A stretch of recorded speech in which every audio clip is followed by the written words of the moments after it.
kung saan ko sisimulan. Ang pagtanggap ba sa iyong paalam o ang pagtanong sa sarili kung saan ako nagkulang.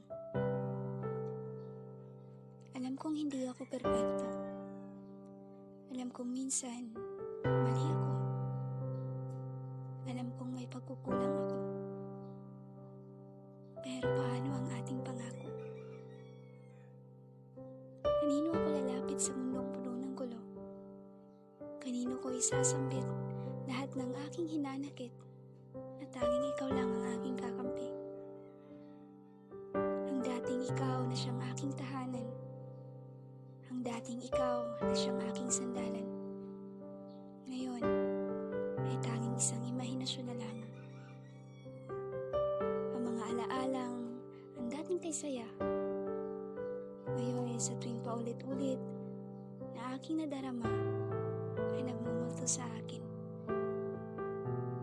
Tila kalungkutan na siyang aking nararamdaman sapagkat alam ko na sa akin ayaw mo na. Tanggap ko na siguro napagod ka. Napagod sa kaiintindi ng taong minsan laging tama.